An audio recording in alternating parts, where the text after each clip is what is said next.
Assalamu alaikum wa rahmatullahi wa barakatuhu.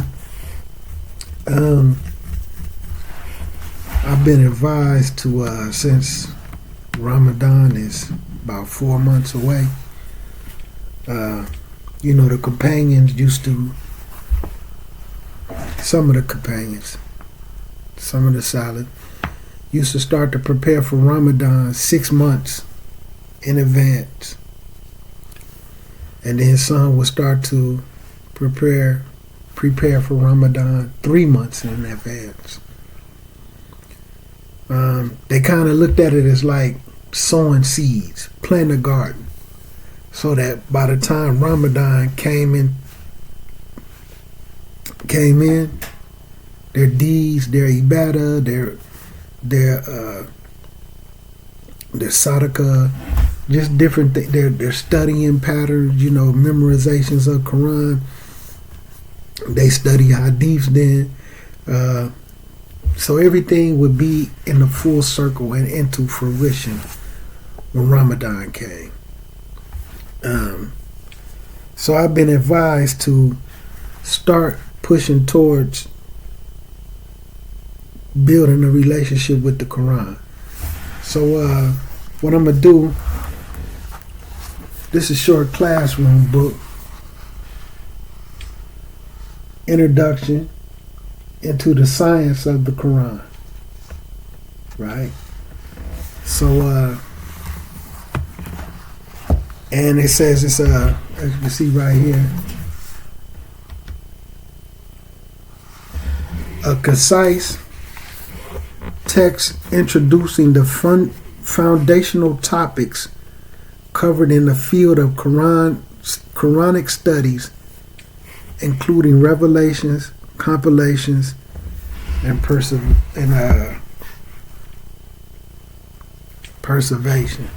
That don't even sound right. Preservation. They English the way they spell. Preserving it though. Perseverance. Preservation. But anyway, I'm blaming on their spelling. My reading, I'm bugging. Preservations. I had to really look at it. It's like 2-something a.m., man. I've been at work, so y'all gonna have to pardon the body.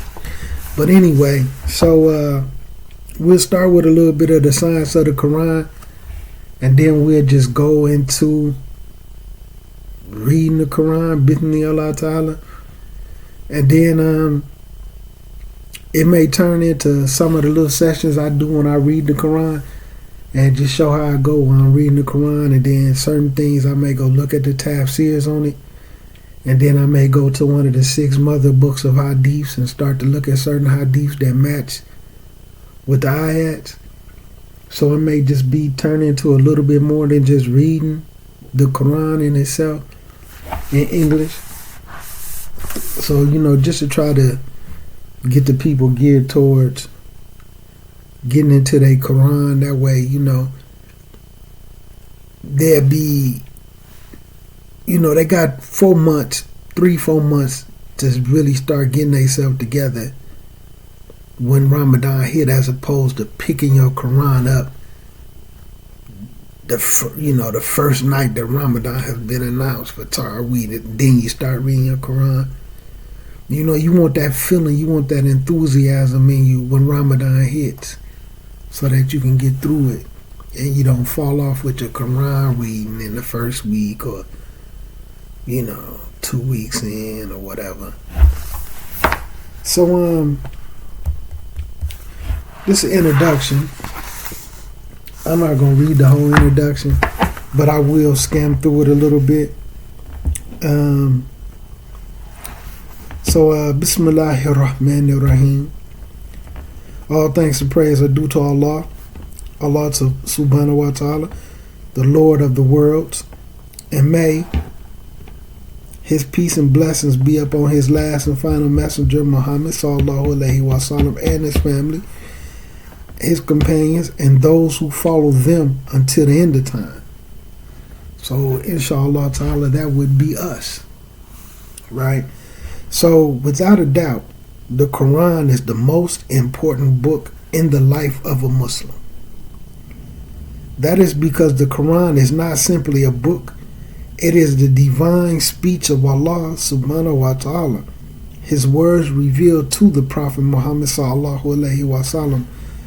It is the last and final revelation sent for the guidance of humanity for all times and all places. It is the primary source of beliefs, rituals, ethics, morals, and laws in Islam. Our entire lives as Muslims revolve around the teaching of the Qur'an. You see that? Our entire lives as Muslims revolve around the teachings of the Qur'an. Every single aspect of the Qur'an is held to be sacred. Due to that, Muslims throughout the world across diverse cultures treat the Qur'an with the highest level of respect, honor, and reverence. Each culture has its own unique ways and practices for showing its love and respect for the Book of Allah subhanahu wa ta'ala. Although these practices may not be rooted in the religion itself. Some of we're not going to say bid'ah, but some of it is just culture. Right? So like I say, rooted in the religion itself. It may not be rooted in the religion itself. They are done as signs of honor. Little things like never putting the Quran on a couch or on a chair because that's where people sit. The Quran should always be on the top of your bookshelf. You know, little certain things that they come up with. Some of it may possibly be culture. Okay. So, but it's they do it to honor the Quran. But what's more honorable than reading it and acting up on it? Well, that's from the religion. That isn't from culture. So, it's done as a sign of honor. There are copies of the Quran in every single household throughout the Muslim world. In these households, the Quran is placed on the highest shelf. Some of the things I was speaking of. Placed on the highest shelf on your bookshelf. Or the most honored space. Beautiful, elaborate, and expensive covers are made for it. This culture. It is considered disrespectful for the Quran to be placed on the floor or for one's feet to be pointed towards it. Again, this is culture. When it is recited, people stop speaking, and women who may not regularly do so will cover their hair. Right? People wear verses of the Quran around their necks for protection. That's shirk. People wear verses of the Quran around their neck for protection. The Quran is considered to be a source of immense blessings. Basically, we as Muslims do many unique things to show our love and respect for the Quran. Now, let's touch that one little thing. Wearing the Quran verses around your neck like some people buy Ayatul Kursi. Not saying you can wear that, but if you're wearing it because you feel like it's protecting you, that's shirk. Because now you turned it into a talisman. Right? That's the same thing when a Christian put a cross around their neck and feel like that cross is protecting them. Especially if that cross has the body of, what his name is? Caesar Borgias or whatever his name was, the dude who modeled to be the picture of the painting of the person they call Jesus, who, you know, we're not going to say that's Caesar Borgias, but anyway, they look at that as, look, this protect me. That's almost like doing a rabbit foot around your neck. So you can wear it. You can wear the necklace with the ayats on it. You know, I know some dudes Ayatul Kursi. But don't feel like it's protecting you because you have it on. Like again, this is things that people do from the culture. What their name is. This cultural things. So So anyway, so just to go, I just wanted to touch on a few things that was in there. Let me see what else in here important. I'm just going through like some of the stuff that I got in yellow. You know what I'm saying? And I'm not just reading this to y'all. Like, this isn't like it ain't a book that I ain't done. I've done the whole book. I want to show that just like the rest of them, and then show we'll get to some of that as we go on. But so however, true love and respect for the Quran is expressed through reading it, understanding its message, and applying it to our lives. We use it as a source of guidance to navigate through the world and live a life that is pleasing to Allah subhanahu wa ta'ala al-Muqtari. We use it as a source of guidance. Turn to your Quran for guidance. The type of guidance that's going to navigate you through this worldly life, this dunya, so that you can live your life in this dunya in a manner that's pleasing to Allah Azza wa Jal al-Muqtadir. Right? It is literally our manual for life that we use to build a path towards the divine.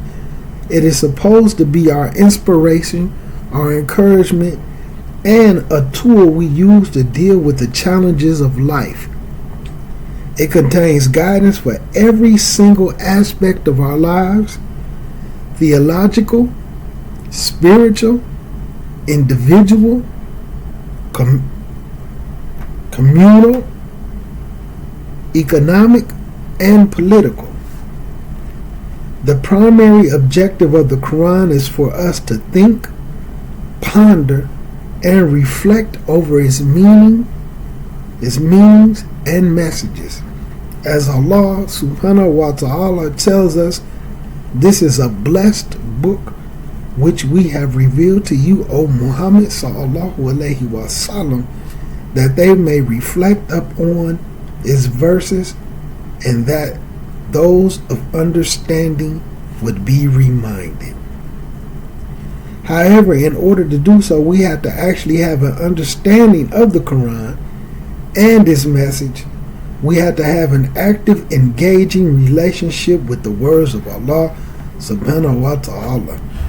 For the vast majority of us as Muslims living in America, as well as Muslims in different parts of the world, that can be very challenging.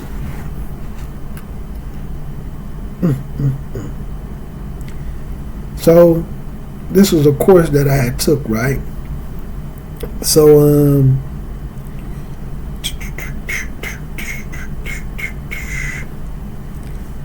we could do a little bit. We don't have to really touch too much more of the introduction. That's good enough of an introduction. So right here, chapter 1, short chapter, Ulum al-Quran. Ulum. So, Ulum al-Quran, the sciences of the Quran.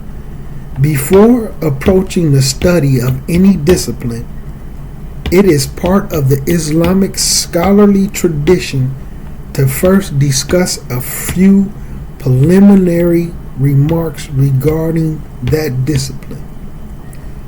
These preliminary remarks are called the Mabadi, which are the definition, subject matter, purpose, and objective of the discipline itself. The Mabadi allow us students to approach the subject with a very basic understanding of what is going to be studied. So we're going to start with the definition of Ulum al-Quran.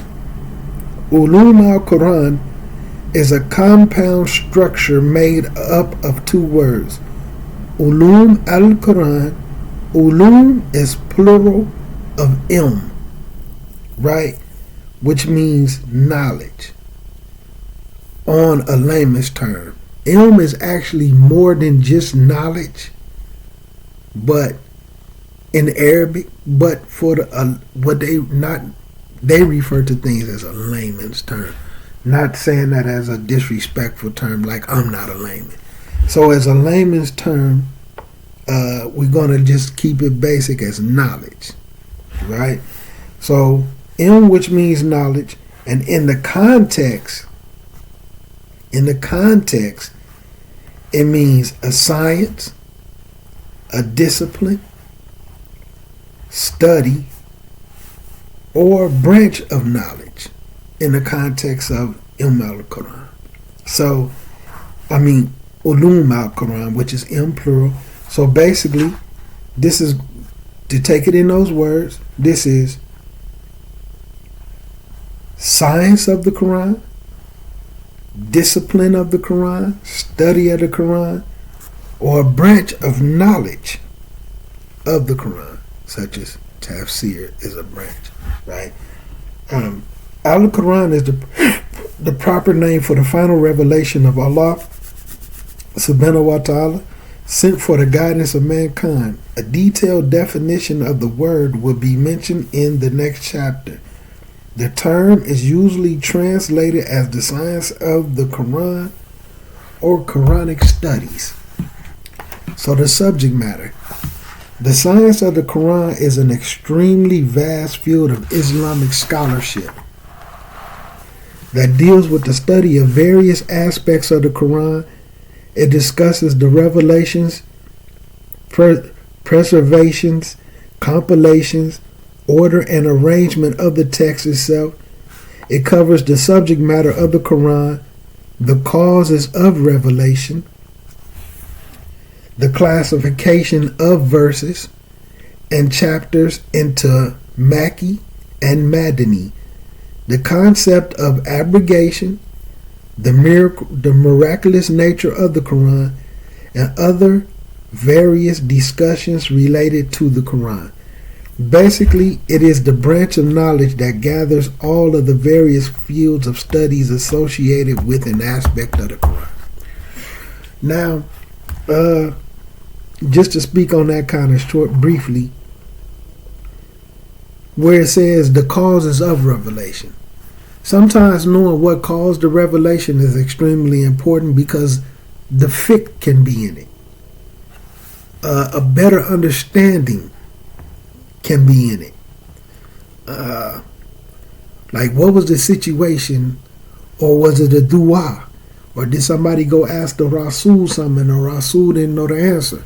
So Allah Azza wa Jal brought the answer down, the wahi, the revelation.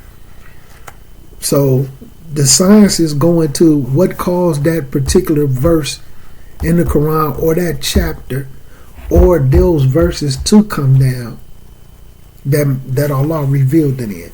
It brings a lot of context and a lot of understanding.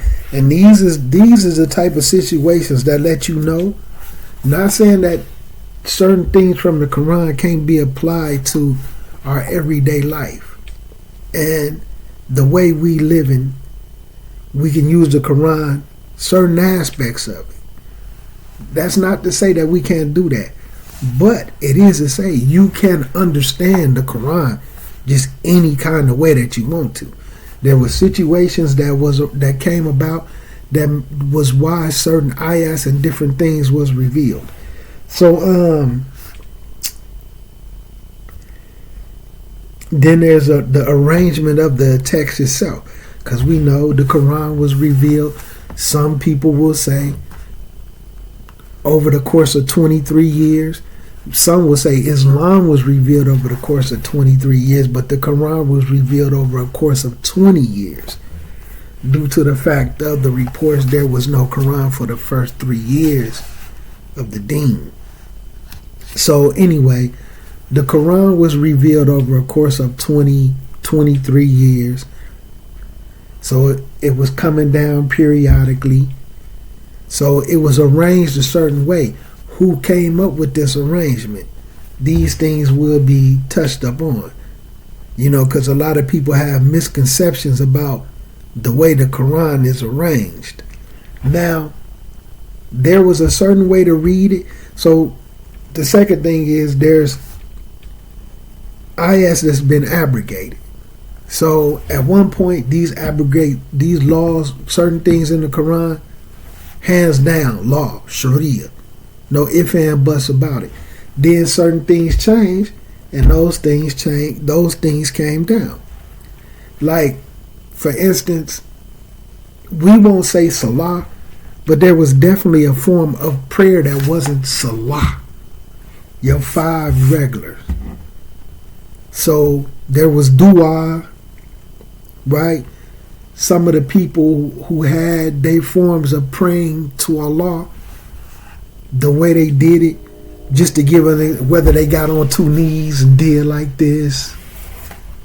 Because people was coming from other religions that did believe in Allah. Just shirk was added, and they might have twisted it up and made them twist God all the way up into a concept of him and Jesus the same thing. Or, you see what I'm saying? So they have ways of worshiping the Creator as far as praying to him. Oh, please, let this happen. But salah is an act of ibadah where you're worshiping Allah. So sometimes you see in the Quran where it say this and this, like before, that's referring to the word prayer as in dua. It might even use, like, it might say supplication. Sometimes supplication might be the best word to translate into English so that you will know that it's a dua. But we automatically put it as salah.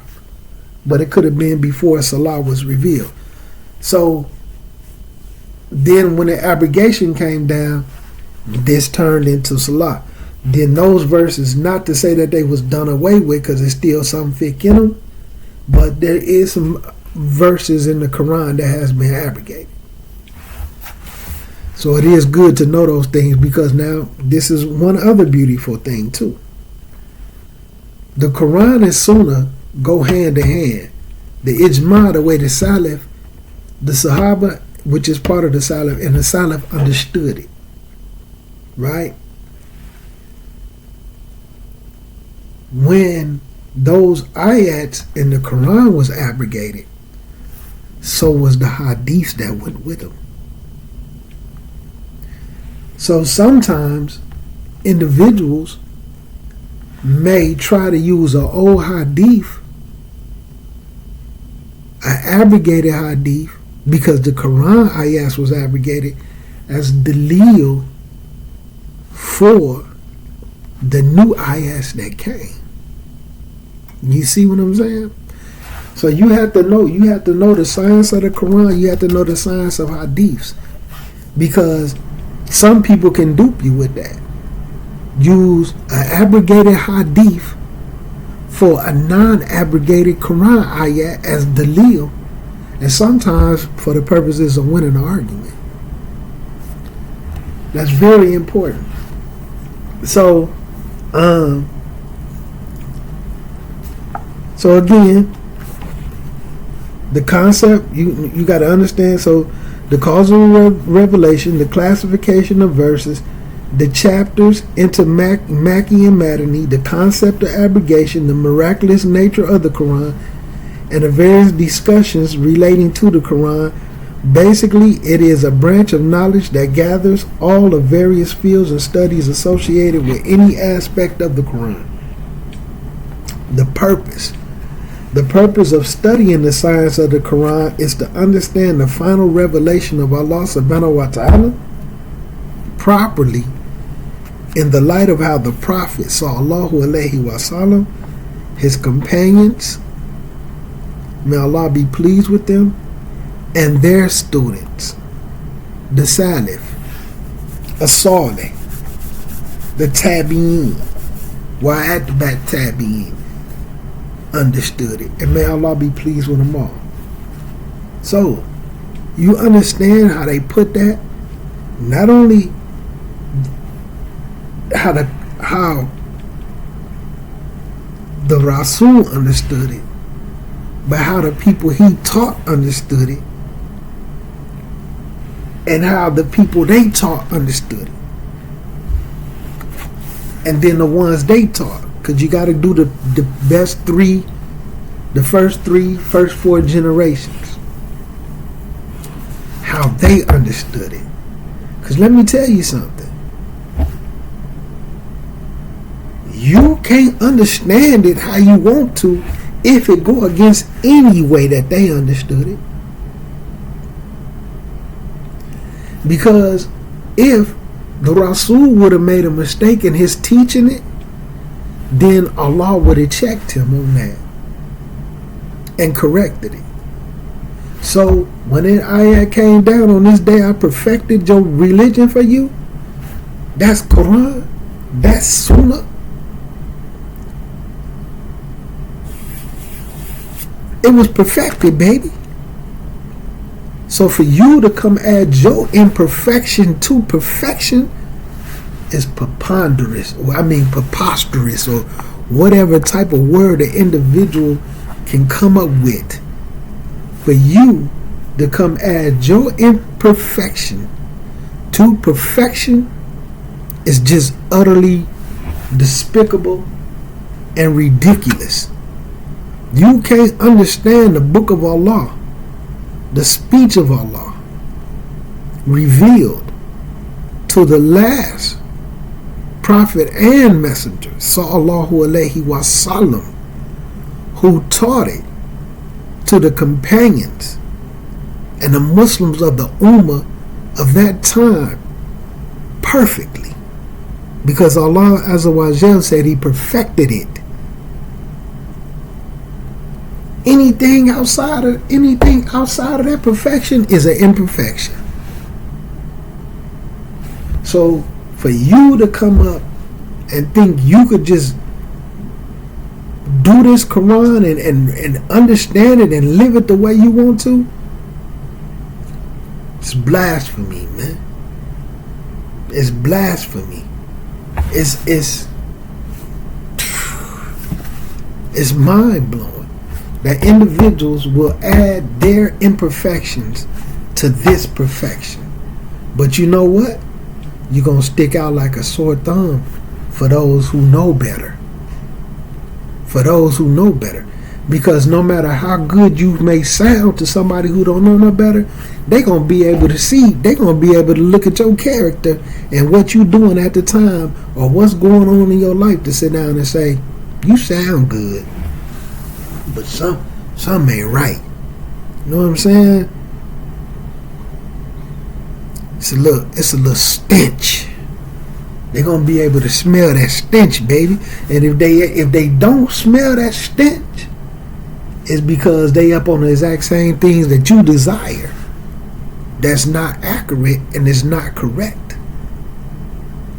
You understand? Imagine that. Allah Azza wa Jal al-Muqtadir, the one free from all defects, said He perfected this thing.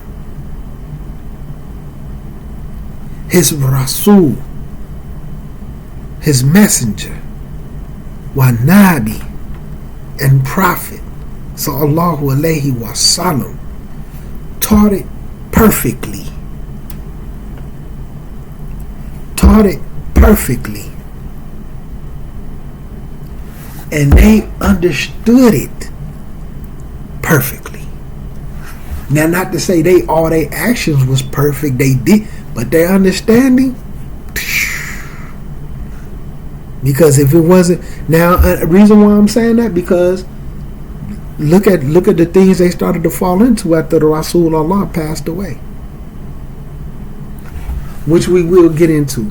I'm gonna say this. Hold on, let me read the objective, and then I'm gonna close out with this statement. Right? The main objective behind studying any Islamic science is to attain the pleasure of Allah Azza wa Jal in order to be successful in this life and the next. Allah Musta'an. So when I say look at the things that they fell into after the Rasul passed away, right? It had to go this way. It wasn't saying that they didn't have the correct understanding of the Quran, but it was the Qadr. It was the Qadr. They went to war with each other. You had hypocrites. You had shaitan. See, Allah's messenger, man, revealed, man, this deen was going to break down in the 73 sects. And a powerful ayat. I'm going to close on a powerful ayat because we talking about the Qur'an, right? 1 second. Let me grab a Qur'an real quick. Okay. As we were speaking about the Qur'an. And this is an important message. We know that Rasulullah sallallahu alaihi wasallam was sent to all of mankind, whether you accept them or not. All of mankind, every human being on the face of this planet, Rasulullah sallallahu alaihi wasallam was sent to them. Right?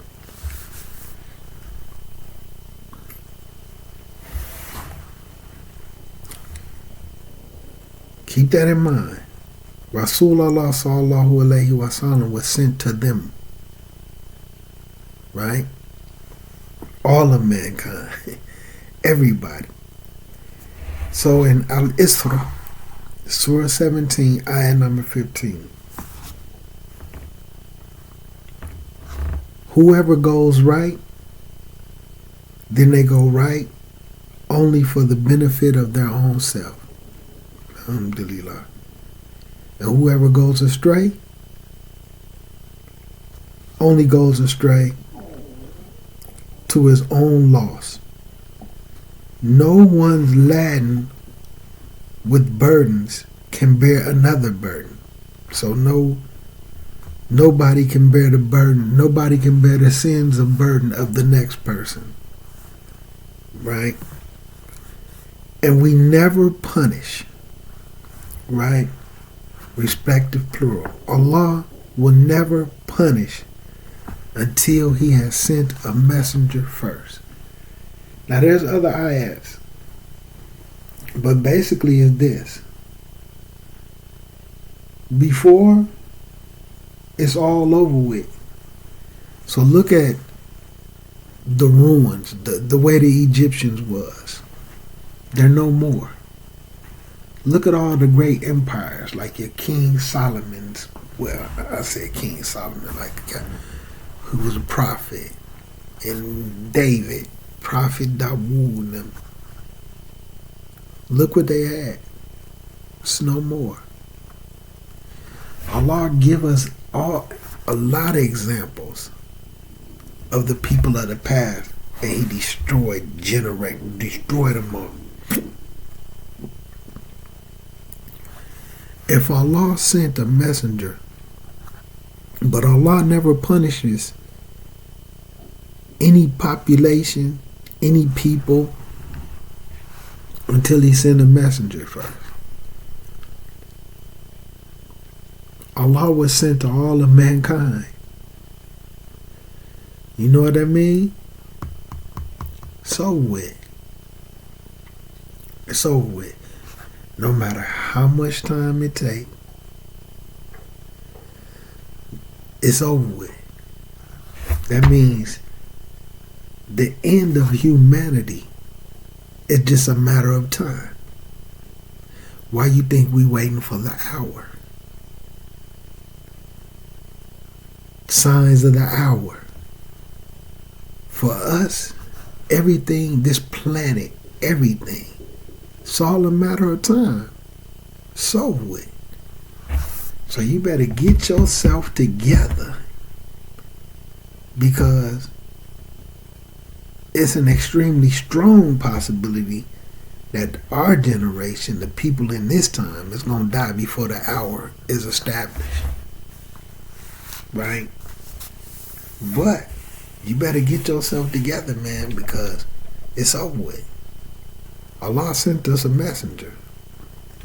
It even continuing on, like it say, and when we decide to destroy a population, we first send a definite order to obey Allah and be righteous. To those among them Are we first increase in the number of the population, it will lead to a life of luxury. Then they transgress therein, and thus the word of torment is justified against it. Then we destroy it with complete destruction. So first, Allah sends a warner with a definite order to obey Allah and be righteous, right? But then it says they increase in a number in the population. The population grows, and then this leads to a life of luxury. Once they start living that life of luxury, then they start to transgress therein. And then once they start to transgress therein, the punishment that Allah and the torments that Allah has set for them is now justified. Then they get destroyed in complete destruction. Allah sent a messenger to us for what, man? For you to get yourself together so you can go to Jannah. Not to get yourself together so you can live, so you can have houses and cars and clothes. Members of the opposite sex. Children. Yeah, this life is an enjoyment for a time. But the main goal is Jannah. So once you realize Allah doesn't destroy a people until He sends a messenger first, and then Rasul Allah wa Nabi sallallahu alayhi wa sallam was sent to everybody. So what? Don't y'all understand what the Qur'an al-Kareem is telling us? Excuse me. Start for Alhamdulillah. So, don't y'all realize that the Qur'an al-Kareem, man, is telling us something? It's over with for mankind. Enough time, Islam to be established, where Allah is fulfilling His promise. Enough time for Islam to be established, Islam to be spread, individuals to get themselves together. If you get yourself together, it's going to be for your own benefit. And if you don't,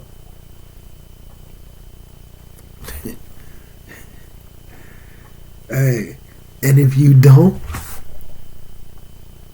it's over with. No ifs, ands, buts, or maybes. So you better start living this life for the next one, man. I mean, how else can you put it?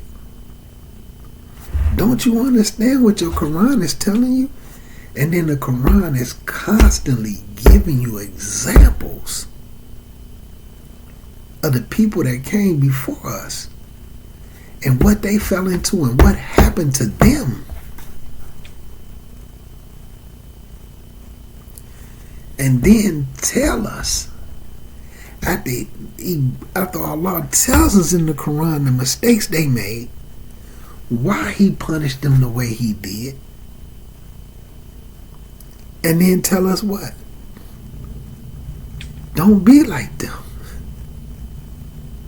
You have to be the opposite of them.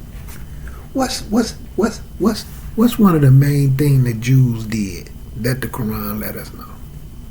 One, they picked and choose how they wanted to worship. They tried to find loopholes. Allah told them don't do nothing on Saturday, the Sabbath. Right? They put nets in the water on Saturday because they was tested. The fish bit more on Saturdays. That's Allah.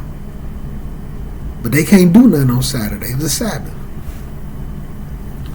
They put nets in the water and then waited till Sunday to pick up all the fish they caught in the net. You still was fishing. They thought they found loopholes to play with Allah's deen.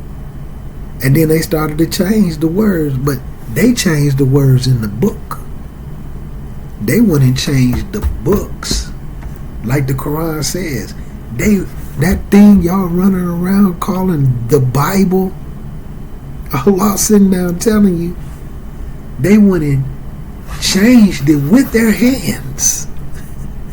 They went and wrote that book with their hands and then sold it for a small price.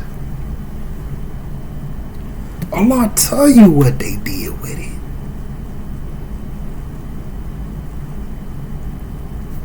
What the Christians do, the same thing. They did the same thing. They turned Jesus into God. We ain't even gonna go through all that. What you see the Muslims doing. I got my own religion with Allah. I'm gonna be straight as long as I believe.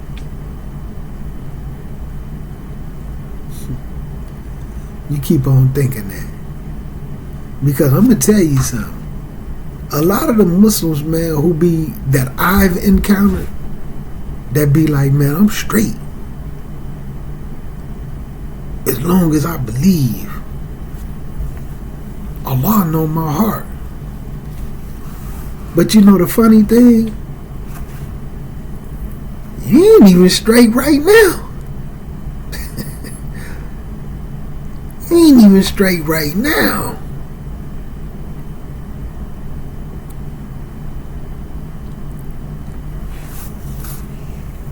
And you still on this thing.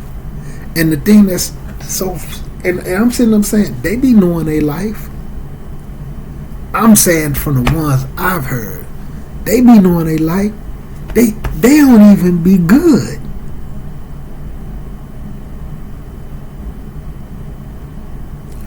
But you gonna be straight. Cause Allah know what's in your heart. Okay. you go ahead and change the religion if you want to. Like my man Shadeed Muhammad say, let me know how that work out for you.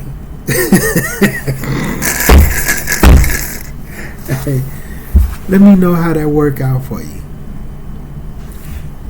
Allah's telling us right here, don't be like the people that did that same thing. Not only did I deal with them, I left how I dealt with them as examples for the people to see from generations to generation to generation.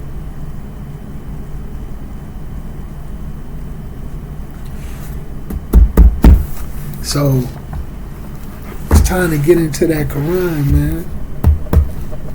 It's time to get into that Qur'an. So inshallah we'll be able to continue science of the Qur'an and reading the Qur'an, getting into some of the tafsirs, possibly, touching some hadiths that go with it, trying to keep it simple, But it's almost 4 a.m., man. Time to, do what I gotta do, man, to try to please Allah, man, and get myself back right. Assalamu alaikum rahmatullahi wa barakatuhu. Any mistakes I made was from myself and the shaitan. Anything I said that was correct is from Allah Azza wa Jal al-Alim al-Muqtadi.